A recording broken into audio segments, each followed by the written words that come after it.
12व्या स्वर्गीय यशवंतराव चव्हाण साहित्य संमेलनात उपस्थित मान्यवरांचं प्रथमतः मी स्वागत करतो. आपल्या सर्वांचंही मनपूर्वक स्वागत करतो. या निमित्तानं या कार्यक्रमासाठी उपस्थित असणारे आजचे प्रमुख पाहुणे माननीय इंद्रजीत देशमुख काकाजी, त्याचबरोबर माननीय मिलिंद जोशी साहेब, या कार्यक्रमाच्या उपस्थित असणारे सुरेश शिंदे साहेब, ज्यांना यशवंतराव चव्हाण सहकार गौरव पुरस्काराने सन्मानित करण्यात येणार आहे, ते माननीय शिरीष देशपांडे साहेब, विनोद कुलकर्णी साहेब, त्याचबरोबर मोहम्मद शफी संकेश्वर साहेब आणि आमचे सहकारी अमर शेंडे आणि सर्व मसाबा शाखेचे पदाधिकारी उपस्थित बंधू आणि भगिनींना 2012 मध्ये चव्हाण साहेबांच्या शताब्दी महोत्सवाच्या निमित्तानं आपण या साहित्य संमेलनाची सुरुवात केली। त्यामध्ये जेव्हा हे साहित्य संमेलन आपण घेतलं तेव्हा निश्चितपणे आपल्याला अनेक लोकांनी मदती केल्या। त्यामध्ये पवार साहेबांपासून रामराजे साहेब, संजीवराजे असे सर्वच मान्यवरांनी त्यावेळेस आपल्याला मदत केली आणि शताब्दी जयंतीचं जे संमेलन होतं साहेबांच्या, चव्हाण साहेबांच्या, ते अत्यंत चांगल्या पद्धतीने आपण त्यावेळेस पार पाडलं। नंतरच्या काळामध्ये सातत्यानं आपण ह्या उपक्रम चालू ठेवायचा प्रयत्न केलेला आहे। एक गोष्ट निश्चितपणे आपल्याला सांगायची वाटते की स्वर्गीय यशवंतराव चव्हाण साहेबांच्या नावाने हे महाराष्ट्रातलं साहित्य संमेलन आहे, हे एकमेव साहित्य संमेलन असेल। पुढे दुसरं साहित्य संमेलन मला वाटतं नेहमीची गरज नसेल असं मला वाटतं। त्याचबरोबर चव्हाण साहेबांची दूरदृष्टी आणि साकारातलं काम हे अत्यंत महत्वाचं आहे। साहेबांच्या गुणांचं जेवढं कौतुक करावं तेवढं कमी। साहेबांचा स्वभाव, चव्हाण साहेबांचे विचार, आचार, संयम, संस्कृती, पारदर्शकता, साधेपणा, सुसंवाद, साहित्याबद्दलचं प्रेम अशा अनेक गोष्टींनी भरलेलं असं नेतृत्व होतं आणि अत्यंत चांगलं नेतृत्व या देशाला लाभलं। महाराष्ट्राला तर लाभलंच लाभलं, देशामध्ये त्यांनी चांगल्या पद्धतीचं काम करायचा प्रयत्न केला आणि एक आदर्श असं काम, पुढाऱ्याचं कसं काम असावं, त्याचं चारित्र्य कसं असावं, त्याचा एक मोठा त्यांनी आपल्या समोर आदर्श निर्माण करून दिलेला आहे। आणि म्हणून मी एवढं सांगेन की आम्हाला निश्चितपणे चव्हाण साहेबांच्या बद्दल हा कार्यक्रम संपन्न करत असताना अत्यंत आनंद होतो की चव्हाण साहेब वेगवेगळ्या भक्तांच्या निमित्तानं तुमच्यापर्यंत पोहोचवायचा प्रयत्न आमच्या मार्फत करायचा आम्ही प्रयत्न करतो। चव्हाण साहेबांनी जी कामं केली त्यामध्ये सहकाराचं काम अत्यंत महत्वाचं आहे। पश्चिम महाराष्ट्रातलं असणारं सहकाराचं जे काम आहे आज निश्चितपणे चव्हाण साहेबांच्या कृपेमुळे, त्यांच्या नियोजनबद्ध दूरदृष्टीमुळे उभं राहिलेलं आहे आणि म्हणून खऱ्या अर्थानं पश्चिम महाराष्ट्र सुजलाम सुफलाम झालेला आहे।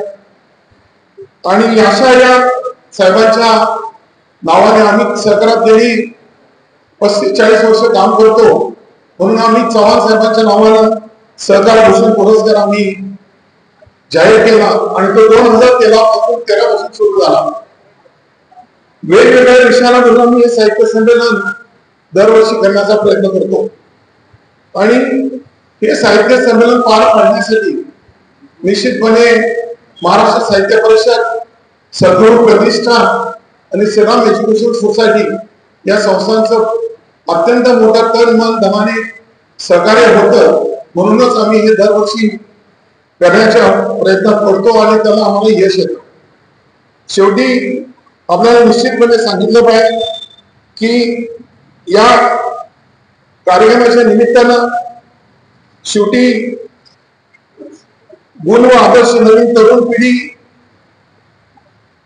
जी तरुण पिढी आहे ती तरुणांची पुढं चव्हाण साहेबांचे आदर्श घेऊन जी मंडळी कोणी समाजसेवेत काम करतील, सहकारात काम करतील, राजकारणात काम करतील, त्यांच्याकडे चव्हाण साहेबांचा आदर्श ठेवायचा आमचा प्रयत्न आहे की जी तरुण पिढी चांगल्या पद्धतीने घडावी। काकाजी तर तरुण पिढी घडवण्यासाठी अहोरात्र प्रयत्न करतात, त्याला तोडच नाही याचंही या ठिकाणी नमूद करणं गरजेचं आहे। आणि म्हणून मी एवढंच पुन्हा सांगेन आपल्याला, आम्ही करत असलेला हा प्रयत्न आहे आणि हा प्रयत्न असाच आम्ही चालू ठेवणार आहोत। साहेबांच्या नावानं, चव्हाण साहेबांच्या नावाचं हे साहित्य संमेलन दरवर्षी भरवण्याचा प्रयत्न आम्ही करत आलेलो आहोत आणि भविष्य काळात करत राहणार आहोत।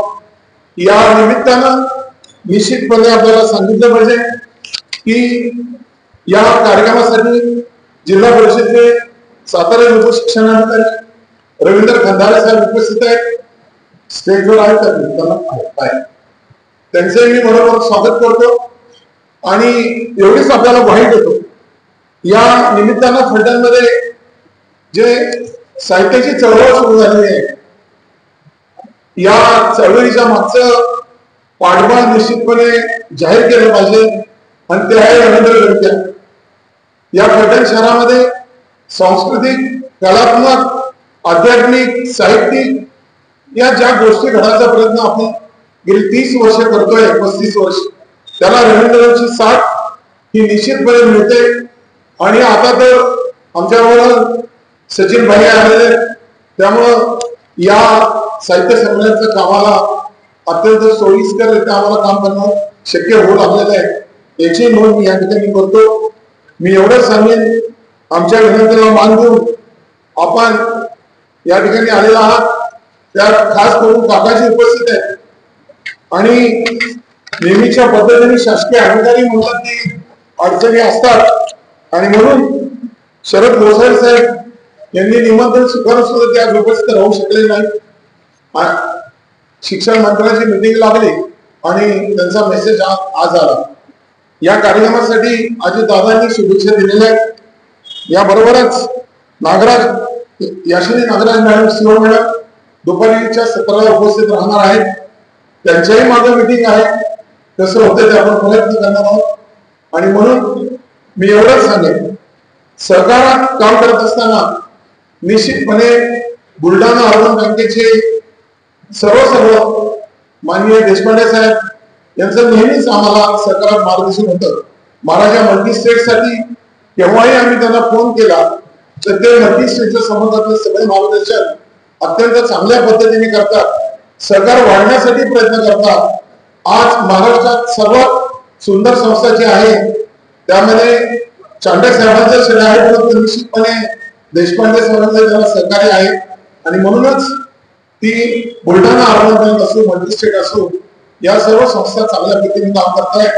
आणि अशा चांगल्या पद्धतीचं काम करणाऱ्या व्यक्तीला समाजापासून दूर ठेवता कामा नये, लोकांच्या पुढे आलेले आहे.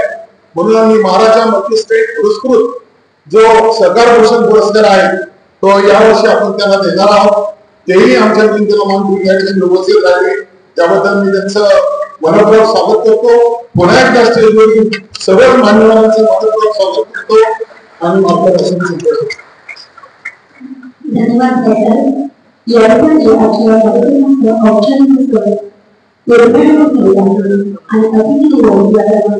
आणि अतिथी यानंतर आजच्या कार्यक्रमाची प्रास्ताविक माननीय डॉक्टर सचिन सरोज कार्याध्यक्ष साहित्य संमेलन यांनी प्रास्ताविक अशी नमस्कार. साहेबांच्या आपण महाराष्ट्र साहित्य परिषद आणि सद्गुरू प्रतिष्ठा सोसायटी यांच्या संयुक्त विद्यमानं गेली अनेक वर्ष, म्हणजे हे 12 वर्ष मराठी एक दिवसीय मराठी साहित्य संमेलन आयोजित करत असतो. खरं तर दरवर्षी आपण 25 नोव्हेंबरला हे साहित्य संमेलन घेत असतो, पण तुम्हाला सगळ्यांना माहिती आहे की यावर्षी 23 नोव्हेंबरला महाराष्ट्र विधानसभेची निवडणुकीची मतमोजणी झाली होती आणि त्या दरम्यान 25 नोव्हेंबरला घेणं काही शक्य नव्हतं. म्हणून आपण पुढे ढकलण्याचा निर्णय घेतला आणि ते आज आपण या ठिकाणी संपन्न करत आहोत. या संमेलनाच्या निमित्तानं गेले अनेक दिवस, अनेक वर्ष त्या संमेलनाला अध्यक्ष लाभावं म्हणून आम्ही काकाची करता प्रयत्न करत होतो, परंतु काही कारणानं त्यांच्या आमच्या तारखा जुळत नसायच्या. आणि या निमित्तानं आज इंद्रजित देशमुख साहेब आपण आपल्याला संमेलनाध्यक्ष म्हणून लागले. त्याचबरोबर विद्यार्थ्यात म्हणून आताच सांगितले शरद गोसावी साहेब महाराष्ट्राचे शिक्षण संचालक येणार होते, परंतु अचानक त्यांना काही मंत्रालयात बजेट संबंधी मीटिंग लागल्यामुळे ते येऊ शकले नाही. परंतु त्यांच्या वतीनं राज्याचे शिक्षण विभागाचे जे अधिकारी आलेले त्यांचंही आम्ही या ठिकाणी स्वागत करतो. त्याचबरोबर या निमित्तानं पुरस्कार जे आपण देत असतो त्या पुरस्कारांमध्ये माननीय श्री देशपांडे साहेब, त्याचबरोबर गेल्या वर्षीचा 2023चा आमचा यशवंतराव चव्हाण साहित्य गौरव पुरस्कार द्यायचा होता. मिलिंद जोशी सरांना द्यायचा होता. मिलिंद जोशी सरांना गेल्या वर्षी एक सरकारी पायगुडी साहेबांचं निधन झाल्यामुळे त्या दिवशी आता आलं नव्हतं आणि दरवर्षी आमच्या बरोबर पायगुडी साहेबच असायचे, परंतु त्या येऊ शकले नाही आणि त्यांचाही स्वीकारण्याचा आपण जोशी सरांचा आज या निमित्तानं सत्कार समारंभ आयोजित केलेला. सुरेश शिंदे साहेब त्यांचे प्रयत्न करत आहेत. त्यांनी सर्जा हे कादंबरी लिहिल्याबरोबर त्यांची साखर शाळा हा जो उपक्रम होता त्या साखर शाळेमध्ये सर्व समुद्र आहेत ते आपल्याला सगळ्यांना माहिती आहे. लहान मुलांना अतिशय चांगल्या पद्धतीने अनेक वर्ष केल्या, 25-30 वर्षांपेक्षा जास्त काळ झाला ते. या निमित्तानं यशवंत विचार प्रत्येकापर्यंत पोहोचवण्याचा आमचा हा जो प्रयत्न आहे तर त्यामध्ये यशवंत विचार म्हणजे नक्की काय, समाजातल्या तळागाळातल्या शेवटच्या माणसाचा विचार करणे आणि माझ्या भूमिकेवर त्याला कुठला त्रास होऊ नये हा खरा तर यशवंत विचार होता. तो पुढाऱ्यांनी नेतृत्व करणाऱ्यांनी तो यशवंत विचार पाळायचा असतो. हा एक त्या काळामध्ये ती भूमिका आहे असं आपण समजूया. परंतु आताच्या आजकालच्या जमान्यात आजकालच्या युगामध्ये यशवंत विचार पूर्णपणे बाजूला केलेला आहे. तो मला मदत करतो, तो माझ्यानंतर चेष्टा करतो, त्याचा विचार न करता माझा फायदा काय होईल, त्याच्यानंतर काय मदत होते हे तुला पाहायचं नाही अशा पद्धतीने आजकाल आपल्या जीवनात काही नेत्यांमध्ये क्षेत्रात वाढलेल्या मंडळींचं हे चालू झालेले आहे. आणि अशा प्रकारची साहित्य संमेलनाच्या माध्यमातून यशवंत विचार हा त्या विद्यार्थ्यांपर्यंत समाजात सगळीकडे रुजवावा यासाठी आम्ही प्रयत्नशील असतो. आज ही साहित्य संमेलन सुद्धा एक फार मोठ्या प्रकारे काळाची गरज असताना मात्र आम्ही आता दरवर्षी एक दुसरे साहित्य संमेलन घेत असतो. परंतु दुर्दैवाने तुम्हाला सांगावं वाटतं की सकाळच्या सत्रात जोपर्यंत उद्घाटन वगैरे असतं तोपर्यंत चांगली गर्दी होती, पण दुपारनंतर या साहित्य संमेलनाची काही चर्चासत्र असतात त्याला अतिशय कमी प्रमाणात गर्दी होते आणि त्याकरता ज्याच्यातून प्रबोधन होणार असतं त्या प्रसंगी मात्र लोक नसतात. आता साहित्य संमेलन चालवून म्हणजे ही काय फक्त शैक्षणिक क्षेत्रातल्या लोकांची काही जबाबदारी आहे का असा एक त्या निमित्तानं भाग असतो. मला आज कौतुक करावं वाटतं देशमुख साहेबांचं की देशमुख साहेब एक प्रशासकीय अधिकारी म्हणून त्यांनी कामकाज केलेलं आहे. प्रशासनात ते काम करत असताना त्यांच्या सुदैवानं म्हणा आपल्या सुदैवानं म्हणण्यात आहे त्यांना ग्रामविकास खात्यामध्ये जास्त काम करण्याची संधी लाभली. मी साधारणपणे 27-28 वर्षापूर्वी तुम्ही जतला ज्यावेळेस होता गट विकास अधिकारी त्यावेळेस मी पहिल्यांदा त्यांचं 98 साठी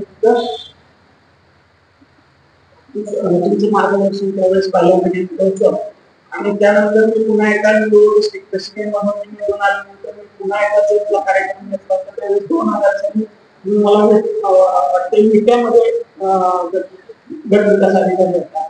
त्यावेळेस मी मुद्दाम काय मुलांना कुठल्या लोकांना नाही सांगितलं होतं की मुद्दाम देशमुख साहेबांना बोलवा आणि मुलांना मार्गदर्शन करण्याची सगळी. त्यावेळेस तो कार्यक्रम संध्याकाळी झाला.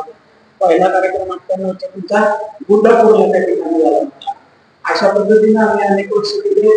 इंद्रजित देशमुख साहेबांचं कामकाज पाहता देशमुख साहेबांनी घागेवाडी सातारा जिल्ह्यात आहे त्या ठिकाणी अतिशय सुंदर अशा पद्धतीने शिक्षण क्षेत्रामध्ये काम चालू ठेवलेले आणि हे काम पुढच्या काळामध्ये जाऊन अगदी ऑक्सफर्डच्या टोळीच्या नव्हे तर नालंदाच्या टोळीचं व्हावं जिथून शिक्षणाचा पाया रचला गेला अशा पद्धतीने केवळ विद्यापीठाचा पाया रचला गेला अशा पद्धतीने त्यांच्यावरून काम होतं या शुभेच्छा आणि या कार्यक्रमाच्या निमित्तानं आमचे उपमुख्यमंत्री यांनी बोलवलेलं दरवर्षी प्रयत्न करतो. असाच प्रयत्न या वर्षी आम्ही केलेला आहे. त्याच प्रयत्नातून आपल्याला वेगवेगळी अतिशय चांगलं मार्गदर्शन करतील, त्यातून चांगलं काहीतरी आपण बोल घेण्याचा सर्वांनी प्रयत्न करावा अशी या निमित्तानं मी आपण सगळ्यांना करतो. पुन्हा एकदा आपण सर्वांनी उपस्थित राहिल्याबद्दल मी आपल्या सर्वांचा आभार मानतो. त्याचबरोबर जे आमचे आज पुरस्कार निवडलेले त्यांच्याकडून पुढच्या काळामध्ये असंच दैनिकमान कार्य होत राहून यासाठी त्यांच्याही कार्याला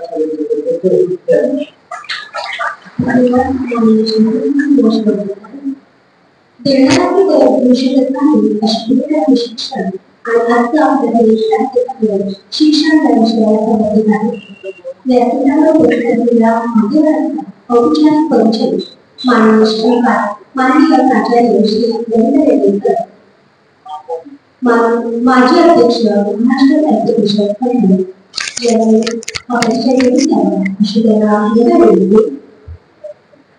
व्यासपीठावरील उपस्थित सर्व मान्यवर आणि या कार्यक्रमासाठी आवर्जून उपस्थित असणारे सर्व या ठिकाणी उपस्थित असणारे बंधू भगिनींनो, जगात लाखो हृदयाची शस्त्रक्रिया झाल्या असतील, अनेकांचं हृदय अनेकांनी बदललं असेल, त्याच्यासाठी अनेक डॉक्टरांनी फाडाफाडी केली असेल, रक्तस्राव केला असेल, परंतु आहे ते हृदय व्यवस्थित चालू कसं करायचं, ते हृदय देशासाठी कसं वापरायचं, याच्यासाठीचा दवाखाना, याच्यासाठीचं हॉस्पिटल मला वाटते जगात फक्त एकच असलं पाहिजे. ते भारतामध्ये आहे, ते महाराष्ट्रामध्ये आहे, नवे नवे ते सातारा जिल्ह्यामध्ये घाडेवाडी या ठिकाणी आहे. आणि त्या हॉस्पिटलचे डॉक्टर हे आजच्या कार्यक्रमाचे आपल्याला अध्यक्ष म्हणून संमेलनाध्यक्ष लावलेले आहेत, ते माननीय इंद्रजित देशमुख साहेब उर्फ काकाजी. आता यांचा परिचय करून मला द्यायला सांगितलं होता. त्यांचा सगळा परिचय करून द्यायचा झाला तर सगळ्यांचंच व्याख्यान कदाचित आपल्याला रद्द करावं लागेल. त्यामुळं मी त्यांना आपल्याला फक्त माहिती एवढंच मला तर तुमच्याशी बोलायचंय.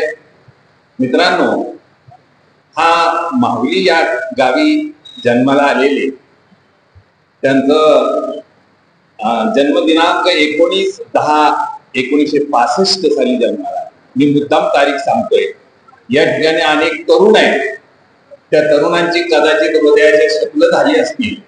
तुम्हाला जर ती जोडायची असतील तर एकदा तरी हृदय संमेलन जे भरतं, युवक हृदय संमेलन जे भरतं, त्या संमेलनाला हजर राहा. आहे ते हृदय न काही करता दुरुस्त करायचं काम त्या ठिकाणी केलं जाईल. अशा अनेक चांगल्या प्रकारचे संमेलन भरवण्याचं काम आज मान्य इंद्रजित देशमुख साहेब करतायत, काकाजी करतायत. खरं तर त्याच्याबद्दलचं असणारं जे योगदान आहे ते आपण थोडस लक्षात घेतलं पाहिजे की त्यांना एमपीएससी मधून त्याची निवड झाली. जिल्हा परिषदेमध्ये त्यांना खूप मोठं पद मिळालं होतं, परंतु त्यात त्यांची घुसमट होत होती. कारण मोकळेपणानं काम करावं आणि आपल्या देश बांधवांची सेवा करावी हा एक प्रचंड त्यांच्यामध्ये ऊर्जा असली पाहिजे. आणि त्यामुळं शासकीय सेवेमध्ये त्यांची घुसमट होत होती. अशी घुसमट असून त्यातच काम करणारी मंडळी बरीच आहे, परंतु त्या घुसमटीला मोकळं रान देण्यासाठी आहे त्या सर्व्हिसवर लाथ मारून त्यांनी स्वेच्छानिवृत्ती घेतली आणि घारेवाडी या ठिकाणी त्यांनी आपलं काम सुरू केलं. मित्रांनो, 25 एकराचा त्या ठिकाणी परिसर आहे आणि त्या परिसरात गेलं की माणूस खरं तर बदलतो. तो नैसर्गिक परिसर बघितला, तिथं नुसतं गेलं ना तरी आपल्याला असं वाटतं बस अशाच ठिकाणी आपण जायला पाहिजे. आणि अशी स्थळं निर्माण करण्याचं काम खरं तर काकाजीने केलेलं आहे. महाबळेश्वरला जाणारे जर खूप जण असतात आणि त्या ट्रॅफिक जाम मध्ये अडकून शिव्या देणारे खूप असतात, परंतु असे हजारो युवक दरवर्षी 12 जानेवारी हा स्वामी विवेकानंदांचा जयंती दिन, या दिवशी त्या ठिकाणी युवा हृदय संमेलन भरवलं जातं. त्यांच्या प्रत्येक संमेलनात हृदय आहे. हृदय हे प्रेमाचं प्रतीक आहे आणि ज्या गोष्टी कशानं सुधरत नाहीत, परंतु सगळ्या गोष्टी सुधारायला फक्त एकच मार्ग आहे, ते म्हणजे प्रेम. आणि असं प्रेम देण्याचं काम आज काकाजी करतात आणि ते आपल्याला आजच्या या साहित्य संमेलनाला अध्यक्ष म्हणून लाभले. हे खरं तर आपलं भाग्य म्हणायला पाहिजे. स्वामी विवेकानंदांसारखे छत्रपती शिवाजी महाराजांसारखे आदर्श तिने डोळ्यासमोर ठेवून आज ह्या तरुणांमध्ये बळ देण्याचं काम करत. नुसतं बळ देतात अशातला भाग नाही, त्यांना अंतर्मुख करायला लावतात. हे फार महत्वाचं आहे. स्वामी विवेकानंद एकदा मुंबईवरनं परदेशला चालले होते. त्यावेळेला विमानाची सोय नव्हती, जहाजात बसले. त्यांच्याबरोबर अनेक जण प्रवासी बसले आणि स्वामीजींना कानात आवाज ऐकू आला, नरेंद्रा जाऊ नको, उतर खाली. त्यांना काही कळेना, अरे हा आवाज तर आपल्या गुरुच आहे. आणि ते खाली उतरले. आता गुरुचं ऐकलं पाहिजे. त्यावेळेची माणसं ऐकत असतील कदाचित, आणि त्यामुळं ते खाली उतरले आणि जहाज बाकीच्या प्रवाशांना घेऊन आपल्या प्रवासासाठी गेलं. हे पुढच्या दुसऱ्या जहाजातनं आपल्या स्थळी पोहोचले. पोहोचल्यानंतर परत निघाल्यानंतर त्यांना सांगण्यात झालं, तुम्ही ज्या जहाजात पहिल्यांदा बसला होता ते जहाज काही अंतरावर गेल्यानंतर बुडालं आणि त्यातल्या सगळ्यांना जलसमाधी नाही. स्वामी विवेकानंदांना काही सुचलं नाही. ते आल्या आल्या पहिल्यांदा रामकृष्ण परमहंसांच्याकडे गेले. त्यांच्या पायावर डोकं ठेवल्यानंतर रामकृष्ण परमहंस म्हणले, नरेंद्र कसं काय? ते म्हणले, तुम्ही मला सांगितलं की तू या जहाजातनं खाली उतर, पण तुम्ही मला एकट्यालाच का सांगितलं, बाकीच्यांना का सांगितलं नाही? त्यावेळेला स्वामींनी परमहंसांनी उत्तर दिलं की लक्षात ठेव नरेंद्रा, तू कुठल्याही मोहात अडकलेला नाहीयेस. बाकीचे सगळे प्रवासी काय सागर आहे, आपली बायको बरोबर आहे, कसं चांगलं दिसतंय, खायला कसं आहे, ह्या मोहात अडकल्यामुळं माझा आवाज त्यांच्यापर्यंत पोहोचलाच नाही. तो आवाज फक्त तुलाच ऐकू आला, कारण तू या मोहापासून लांब आहे आणि म्हणून तू वाचलास, बाकीची खला झाली. तिथं बसलेल्या सगळ्यांनी अंतर्मुख व्हायला काहीच हरकत नाही.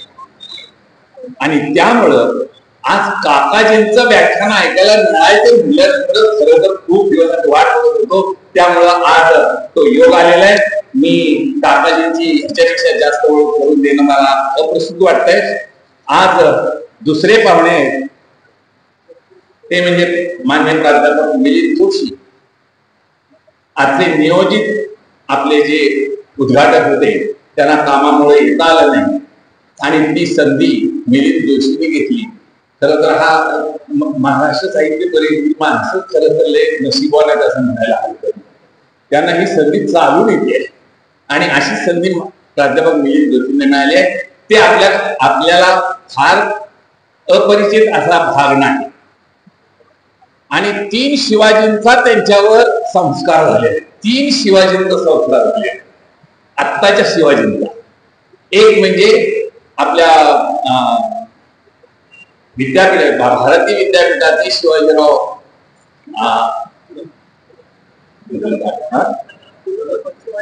कुलपती, ते त्यांचंही नाव शिवाजी. ज्यांनी स्वामी कादंबरी लिहिली त्यांचंही नाव शिवाजी, मृत्यूंजय कादंबरी लिहिली त्यांचंही नाव शिवाजी. आणि त्यांचे संस्कार त्यांच्यावर झाले. आणि तिसरे म्हणजे आपल्या फलटणचे प्राचार्य शिवाजीराव भोसले.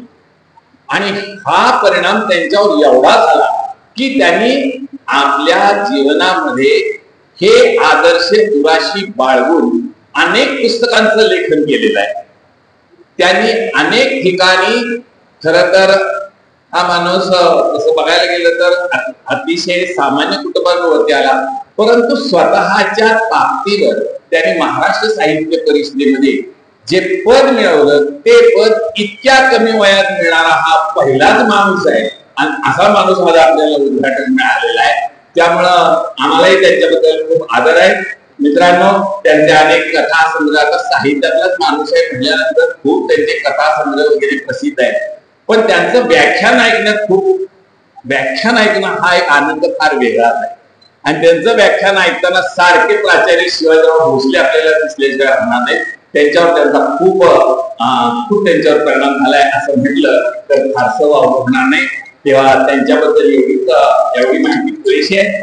आणि तिसरा आज परिचय करून द्यायचा आहे ते तर आपल्या गावात पैसा मिळवून श्रीमंत होणारी माणसं खूप आहेत, पण मिळालेला पैसा कुठं खर्च करावा आणि कशासाठी खर्च करावा असा विचार करणारी माणसं खऱ्या अर्थाने श्रीमंत असतात. आणि असा माणूस फलटणला मिळाला ते म्हणजे आपल्या भैया साहेब. ते आता 74 वर्ष पूर्ण करून 75व्या वर्षामध्ये पदार्पण करतायत. तर माझा वाढदिवस कसा साजरा करावा असा त्यांनी विचार केला. मित्रांनो, चांगली विचार करणारी माणसं सुद्धा खूप आहेत खरं. आणि त्यांनी असा विचार केला की मी आता 74 वर्षांना 75व्या वर्षात पदार्पण करणार आहे.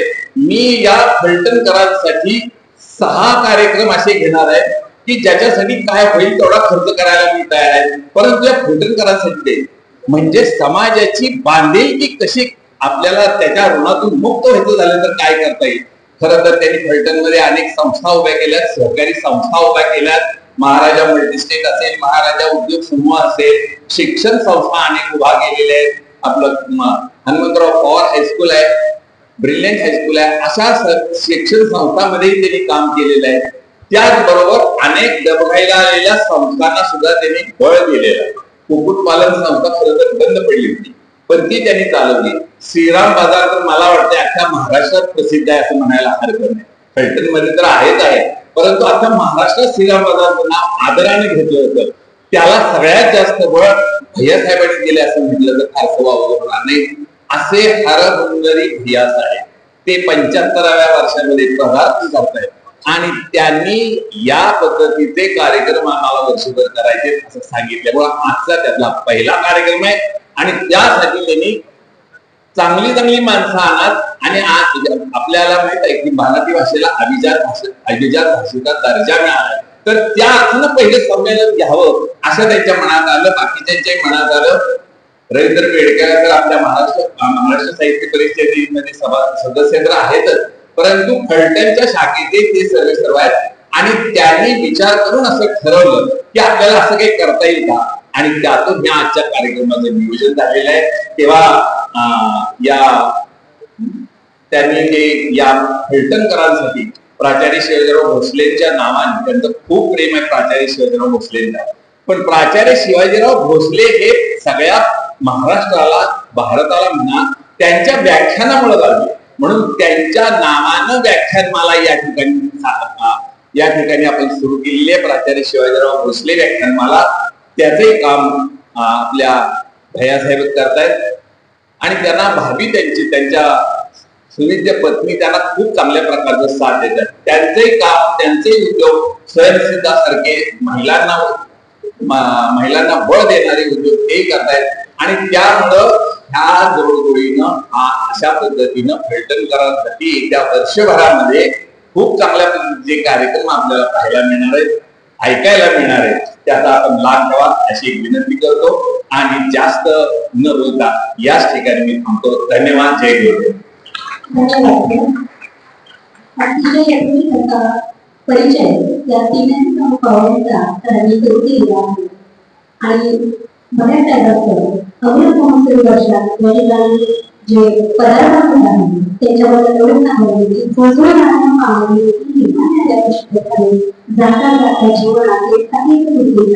की या पद्धतीनं समाज कार्य आणि त्यातून शैक्षणिक कार्य दोन्ही क्षेत्रामध्ये यथोचित असं योगदान देण्यात. यानंतर प्रमुख माननीय श्री प्राध्यापक मिलिंद जोशी सुनील भक्तेकर यांचा सत्कार माननीय श्री रवींद्र पेडकेकर अध्यक्ष महाराष्ट्र साहित्य परिषद शाखा फलटण यांच्या शुभारंभी या ठिकाणी संपन्न होत आहे. मी पेडकेकरांना विनंती करते यावर प्राध्यापक मिलिंद जोशी यांचा या ठिकाणी सत्कार करावा.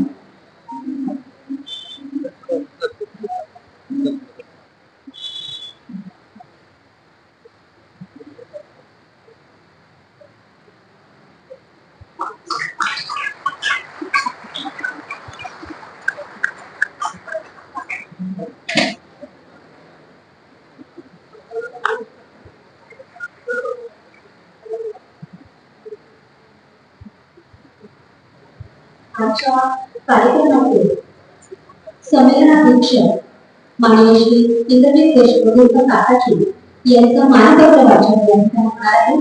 माननीय सौरपाली सत्ते उपशिक्षिका संस्थान शिक्षकांचा कौशल्य पटण या मानपत्र वाचन करणार आहे. नमस्कार सर्वांना. मी स्वतःला भाग्यवान समजते की मला काकाजींचं सन्मानपत्र वाचण्याची इथे संधी मिळाली. आजच्या अध्यक्षपदाबाबत सन्मानपत्राचे वाचन. माननीय श्री इंद्रजित दत्ताजीराव देशमुख काकाजी, ज्येष्ठ विचारवंत व अध्यक्ष शिवम प्रतिष्ठान भारणार. संमेलन अध्यक्ष 12वे यशवंतराव चव्हाण मराठी साहित्य संमेलन, फलटण, जिल्हा सातारा. आदरपूर्वक नमस्कार. समाजातील सर्वच घटकांचे कृतीशील प्रबोधन झाले तर अवघ्या समाजाचे आयुष्य आनंदी आणि मंगलमय होते. या भावनेतूनच आपण सदैव कार्यरत आहात. महाराष्ट्र शासनाच्या कोल्हापूर, कराड, पुणे येथे जिल्हा परिषद, पंचायत समिती यामध्ये आपण उच्च पदस्थ अधिकारी म्हणून यशस्वीपणे काम केले. परंतु सांगली जिल्ह्यातील माऊलीकर देशमुख या प्रतिष्ठित शेतकरी कुटुंबामध्ये समाजसेवेचा वारसा आपल्या नसानसात घेतलेला आहे. म्हणूनच सुखाशील शासकीय सेवा स्वइच्छेने सोडून आपण समाजसेवेच्या ओढीने सामाजिक उत्तरदायित्व स्वतःपासून सुरू करण्यासाठी शिवम आध्यात्मिक व सांस्कृतिक विकास प्रतिष्ठान कराड ही संस्था सन 2000 पासून घारेवाडी, तालुका कराड, जिल्हा सातारा येथे स्थापन केली. त्यातून विविध संस्कार शिबिरांच्या माध्यमातून बलशाली राष्ट्राची व चारित्र्य संपन्न समाजाची निर्मिती करणे हा मुख्य हेतू आपण जपला आहे. 4 ते 15 वयोगटातील मुले व मुली तसेच युवक युवती यांच्यामध्ये बलशाली राष्ट्र होण्यासाठीची संस्कार मूल्ये रुजवण्यासाठी बाल संस्कार शिबिर, बलशाली युवा हृदय संमेलन, निस्वार्थी, कर्तव्यदक्ष, नीतिमान व सक्षम अधिकारी विकसित करण्यासाठी स्पर्धा परीक्षा मार्गदर्शन केंद्रही आपण चालवित आहोत. त्यातून आजपर्यंत केंद्र व राज्य सरकारच्या विविध विभागासाठी प्रतिष्ठित पदावर कार्यरत असणारे अनेक अधिकारी व केंद्रातून निर्माण केले आहेत. आपल्या शिवम प्रतिष्ठान घारेवाडीचा परिसर म्हणजे निसर्गाची सुंदर लेणा आहे. शांत, नितळ, निळ्या पाण्याचे तलाव, विशाल डोंगर, गर्द हिरवळ, पक्ष्यांचा किलबिलाट अशा रम्य वातावरणात आरोग्यदायी जीवन जगण्यासाठी आपण निसर्ग उपचार केंद्रही चालवित आहात. गरीब आणि वंचित लोकांच्या आयुष्यात आनंदाची दिवाळी साजरी होण्यासाठी दिवाळी सर्वांसाठी या उपक्रमामध्ये आपले स्वयंसेवक प्रयत्नशील असतात. ध्यान आणि योग आसनांना मनाचे शुद्धीकरण करून मानसिक परिपक्वता आणण्यासाठी ध्यान शिबिर, सामाजिक सुधारणा घडवून आणण्यासाठी प्रभावी साधन असलेल्या पथनाट्य या लोककलेच्या सादरीकरणासाठी पथनाट्य शिबिर, तसेच प्रतिवर्षी गुरुपौर्णिमा उत्सव साजरा करत आहात. दुष्काळाने पीडित शेतकऱ्यांच्या आयुष्यात आनंदाचे मळे फुलवण्यासाठी आपले स्वयंसेवक श्रमदान रूपी सेवा देत दुष्काळग्रस्त खेड्यात जाऊन मायभू सेवा यात्रा हा उपक्रम राबवित आहेत. बलवान राष्ट्र हे स्वावलंबी शेतकऱ्यांवर उभारता येते. म्हणून शेतकऱ्यांना स्वावलंबी व उद्योजक बनवण्याच्या उद्देशाने आपण शेतकरी हृदय संमेलन आयोजित करता. राष्ट्राचे भविष्य घडवण्यात शिक्षकांची भूमिका महत्वाची आहे. हे लक्षात घेऊनच आपण शिक्षकांची समाजातील नैतिकता उंचवण्यासाठी शिवम प्रतिष्ठान गुरुजन हृदय संमेलन आयोजित करीत असता. स्त्री ही कोणत्याही राष्ट्रासाठी सामर्थ्य व समृद्धीचे महत्वपूर्ण अंग आहे असा आपला विश्वास असून महिलांच्या सामाजिक, सांस्कृतिक, नैतिक अशा सर्वांगीण उन्नतीसाठी शौर्यवर्धिनी सखी हृदय संमेलनाचे आयोजन करीत असतात. शिवम प्रतिष्ठानतर्फे आयोजित विविध उपक्रमातून समाजाच्या विकासासाठी आपण कृतीशील वाटचाल करीत आहात. आपल्या या कृतीशील प्रबोधनातून बलशाली राष्ट्राची व चारित्र्य संपन्न समाजाची निर्मिती होत आहे. या राष्ट्र उभारणीच्या कृतीशील कार्यासाठी यशवंतराव चव्हाण मराठी साहित्य संमेलनाचे अध्यक्ष म्हणून आपला गौरव करताना यशवंतराव चव्हाण मराठी साहित्य संमेलनाच्या या साहित्यिक व्यासपीठाला अतिशय आनंद होत आहे.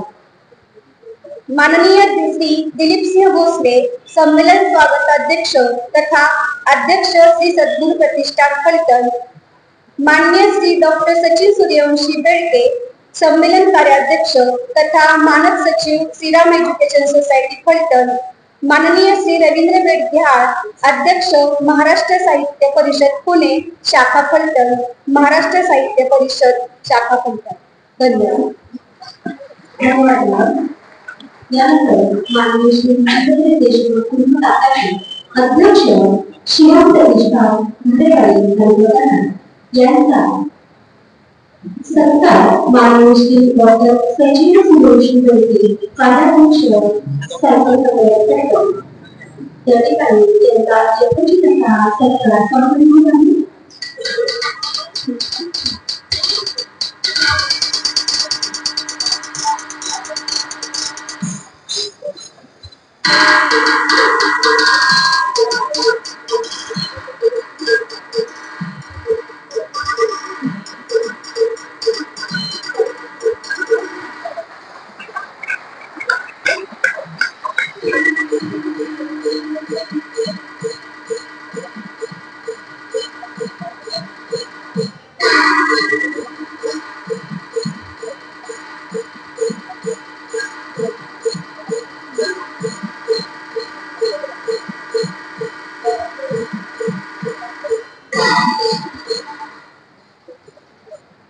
सफलता उनको मिलती है जिनके इरादों के जान होती है। पंखों से कुछ नहीं होता, हौसलों से ही ऊंची उड़ान हुई, पक्षीराज उन समुदाय में आपल्याचे संमेलनाचे अध्यक्ष माननीय काकाजी यानंतर अमृत महोत्सवी शुभारंभ करताना माननीय श्री दिलीप सिंह भोसले उपस्थित आहेत। स्वागताध्यक्ष साहित्य फलटण यांचा सत्कार माननीय श्री इतरही देशमुख आकाशी अध्यक्ष शिवम प्रतिष्ठान यांनी आपल्या शुभारंभ करावा अशी मदत केली।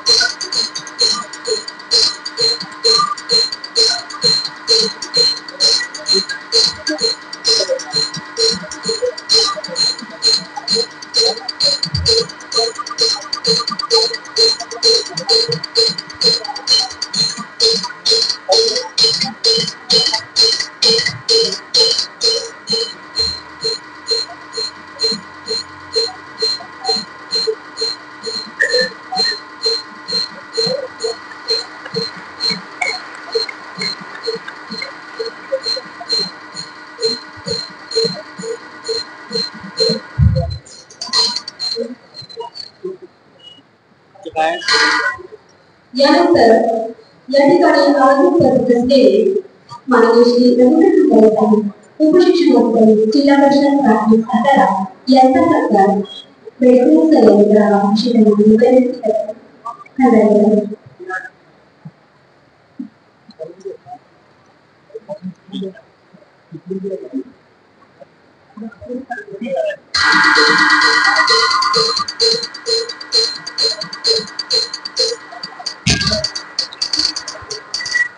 यानंतर माननीय श्री सी.जी. मठपती साहेब शिक्षण विस्ताराधिकारी फलटण यांनी सत्कार या ठिकाणी करण्यात आहे।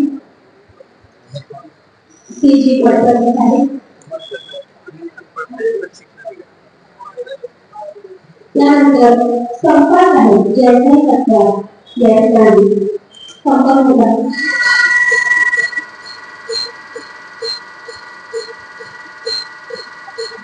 संस्कार साहेब शिक्षणाधिकारी फलटण यानंतर चौधरी गणेश समन्वय विलासी फलटण यांचा सत्कार झाला।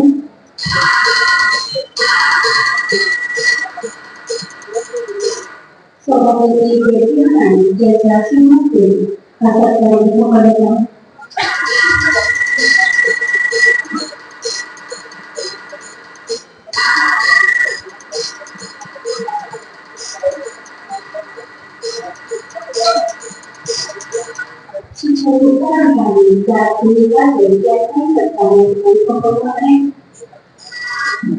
शिक्षण विस्ताराधिकारी भाषण यांचा सत्कार करण्यात आली.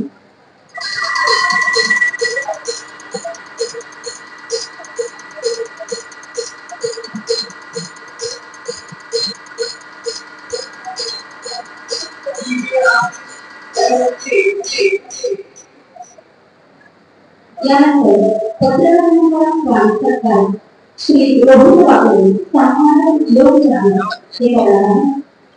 उपस्थित सर्व पत्रकारांचा स्वागत करतात. माननीय श्री रोहित पाटील सामान्य लोकशाही.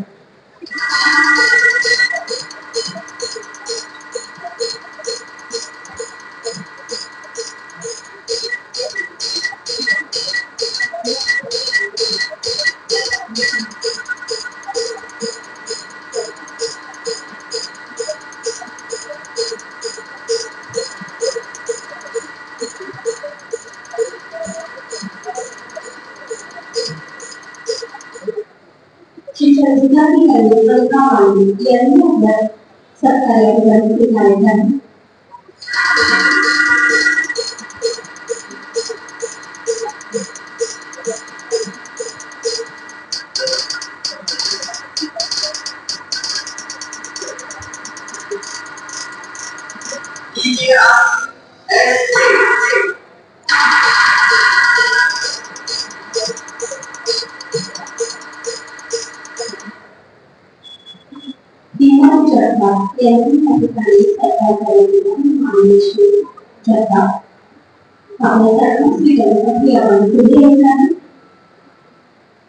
सामाजिक, सांस्कृतिक, शैक्षणिक, सहकार सर्व क्षेत्रातील आलेल्या सर्व मान्यवरांचा या ठिकाणी शब्दप्रमाणे सहर्ष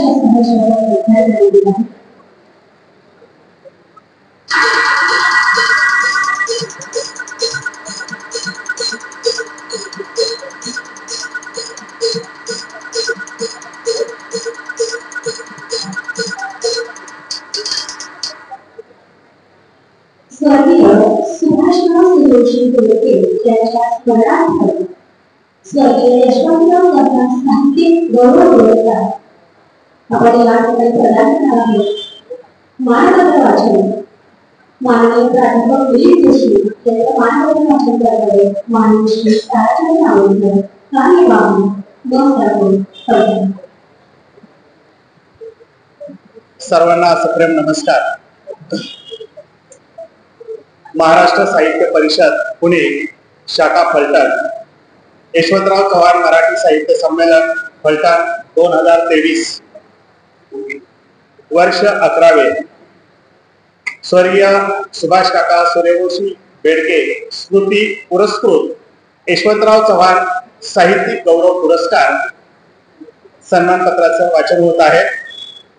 हा सन्मान माननीय प्राध्यापक मिलिंदजी जोशी प्रसिद्ध लेखक, संपादक, वक्ते तथा कार्याध्यक्ष महाराष्ट्र साहित्य परिषद पुणे सर आदरपूर्वक नमस्कार. मानकेश्वर तालुका परांडा जिल्हा धाराशिव या सदैव दुष्काळी व हजाराच्या आत उंबरठा असलेल्या गावात आपला जन्म झाला. पुढे शिक्षण हे बार्शी तसेच कराड या शहरात झाले. शिक्षण व नोकरी स्थापत्य अभियांत्रिकीची, रस्ते, इमारती, सिमेंट, वाळू, विटा इत्यादीच्या माध्यमातून काही काळ नोकरी. सध्या पुणे येथे भारतीय विद्यापीठ अभिमत विश्वविद्यालयाच्या स्थापत्य अभियांत्रिकी महाविद्यालयात प्राध्यापक, भारतीय विद्यापीठाच्या जनसंपर्क विभागाचे प्रमुख आणि विचार भारती या सुवर्ण महोत्सव संपन्न झालेल्या उपक्रमशील मासिकाचे संपादक. पुण्यासारख्या विद्येच्या राजधानीत 115 वर्षाचा इतिहास असलेल्या महाराष्ट्र साहित्य परिषदेचे सर्वात तरुण कार्याध्यक्ष. पुण्याच्या साहित्य, संस्कृती, वक्तृत्व क्षेत्रातील मानाचे सुवर्णपान असा आपला रोमांचकारी जीवन प्रवास. खऱ्या अर्थाने मानकेश्वर गावातून महाराष्ट्राला मिळालेले हे माणिक रत्नच. माणिक मोत्यासारखी गावची माती. कष्टाळू पिताश्री आदरणीय गोविंदराव यांनी दिलेली सतत कष्ट करण्याची शिकवण, मातोश्री आदरणीय वासंती यांनी दिलेले संस्कार, त्याचे मोती आणि या त्रिवेणी संगमातून आजवर झालेला जीवन प्रवास याला महाराष्ट्र साहित्य परिषद शाखा फलटण व या साहित्य समितीने सलाम म्हणून आज यशवंतराव चव्हाण साहित्य गौरव पुरस्काराने आपणास सन्मानित करण्यात येत आहे. प्रसिद्ध ऐतिहासिक कादंबरीकार शिवाजी सावंत, गतिमान अभ्यासू अशा वाणी व लेखणीतून महाराष्ट्राच्या व देशाच्या सीमा ओलांडलेल्या प्रसिद्ध वक्ते प्राचार्य शिवाजीराव भोसले, ग्रामीण भागातील विद्यार्थ्यांना शिक्षणाचा परिस्पर्श देणाऱ्या विश्ववंदनीय अशा भारतीय विद्यापीठ अभिमत विश्वविद्यालयाचे कुलपती ख्यातनाम शिक्षण तज्ञ डॉक्टर शिवाजीराव कदम अशा 3 शिवाजीच्या सहकार्यातून आपण आजचे मिलिंद जोशी घडला, याचा आम्हाला सर्वांना अभिमान वाटतो. कथासंग्रह, चरित्रलेखन, व्यक्तिचित्रण, ललित लेखन, संत साहित्य, तत्वज्ञान, संपादन, स्तंभलेखन अशा साहित्य विश्वानं आपलं लेखन समृद्ध झाले. पुण्याची वसंत व्याख्यानमाला, महाराष्ट्र व बृहन महाराष्ट्रातील अनेक व्याख्यानमाला, परदेशातील व्याख्यानमाला, America, Singapore, Dubai, Abu Dhabi, Malaysia अशी व्याख्याने, स्वामी विवेकानंदाच्या 150व्या जयंती वर्षातील महाराष्ट्रात त्यांच्यावर 100 व्याख्याने, अरविंद आश्रम दिल्लीच्या वतीने नैनिताल येथे सलग 8 दिवस रोज 2 तास योगी अरविंद चरित्र, चारित्र्य आणि तत्वज्ञान यावरील चिंतनीय व्याख्याने अशा शेकडो व्याख्यानातून आपल्या लोकप्रिय वक्तृत्वाचा अश्वमेध आजही सन्मानाने दौडत आहे. 50हून अधिक मान सन्मान पुरस्कार आपल्या साहित्य कर्तृत्वाच्या खात्यावर जमा आहे आणि दरवर्षी यात भरच पडत आहे, हे उल्लेखनीय आहे.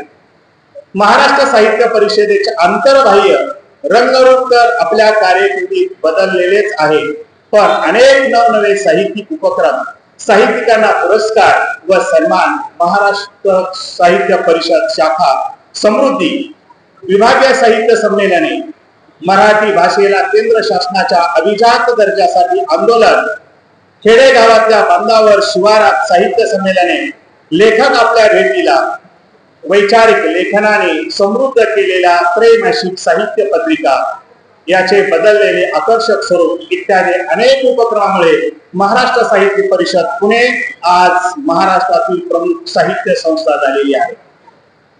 मराठी साहित्य रसिक व लेखक यशवंतराव चव्हाणांनी नवा महाराष्ट्र मराठी भाषा, साहित्य, कला, क्रीडा, संगीत यामध्ये समृद्ध व्हावा म्हणून महाराष्ट्र स्थापनेपासून अत्यंत परिश्रमपूर्वक अनेक योजना राबवल्या.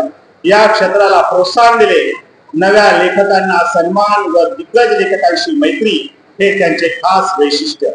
जपण्यासाठी आम्ही सन 2012 पासून महाराष्ट्रातील प्रथमच असे यशवंतराव चव्हाण मराठी साहित्य संमेलन यशवंत साहित्य विचाराशी निष्ठा म्हणून दरवर्षी आयोजित करीत आहोत.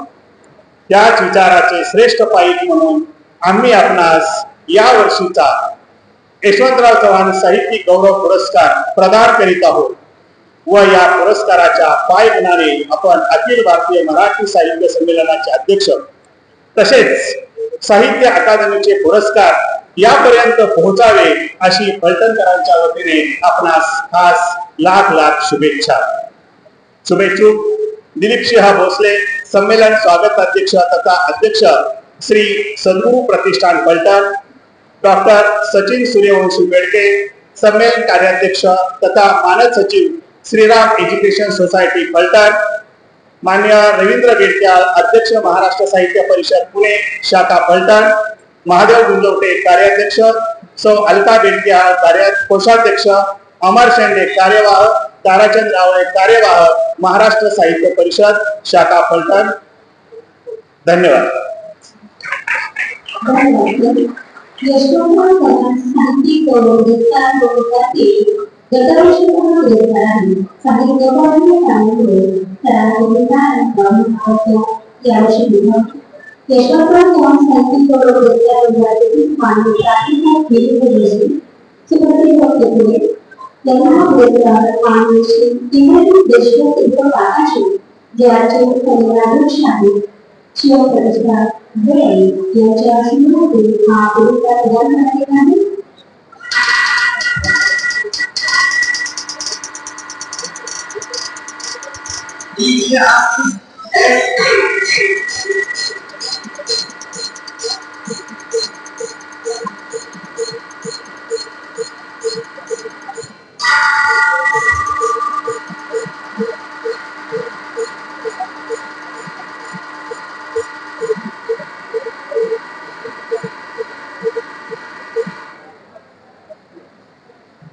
यानंतर मानवता वाचन माननीय श्री सुरेश यांचं मार्गदर्शन माननीय संस्कृती सभासद व प्रोफेसर यांनी मानवता वाचन करावं अशी विनंती.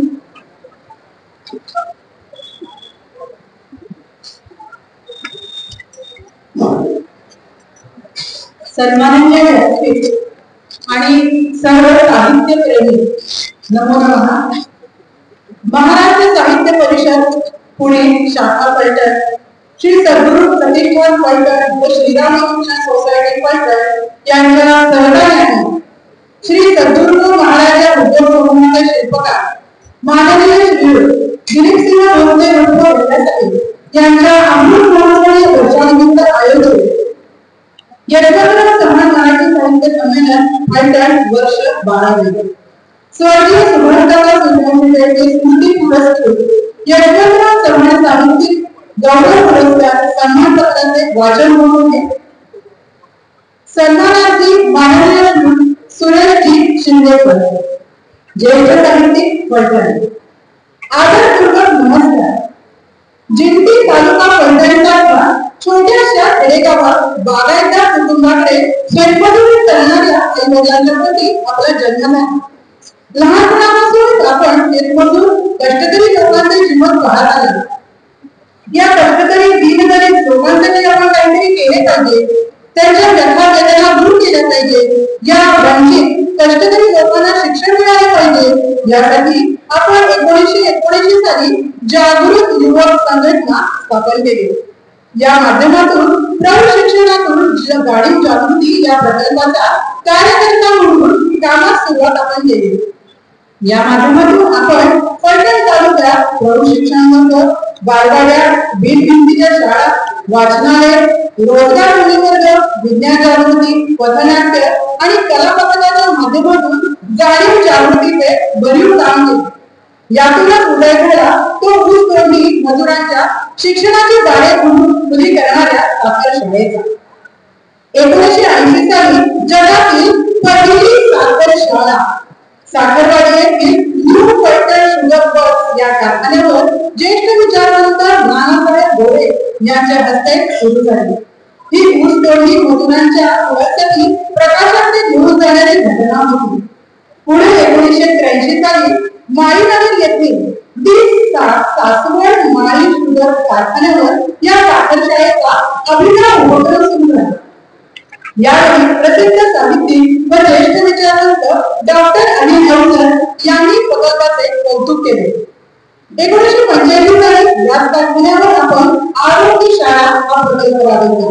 अशा प्रकारे समाज शिक्षण करत असताना डॉक्टर बाबा आळव, यशवंतराव चव्हाण साहेब, डॉक्टर चित्रा नाईक, प्राध्यापक मेघ रेगे, प्राध्यापक प्रधान, प्राध्यापक दादा शिंदे, विलास वाघ आणि ज्येष्ठ पत्रकार रवींद्र पेंडेकर अशा अनेक सामाजिक कार्यकर्त्यांचे आपणास मार्गदर्शन लाभले. आपण साखर शाळेच्या कामासाठी पोचपावती म्हणून आपल्या सामाजिक जाणीव असलेल्या श्रीराम फुले व नरेंद्र दाभोळकर यांच्या नेतृत्वाखाली सामाजिक कृतज्ञता निधी ची फेलोशिप 3 वर्षे मिळाली.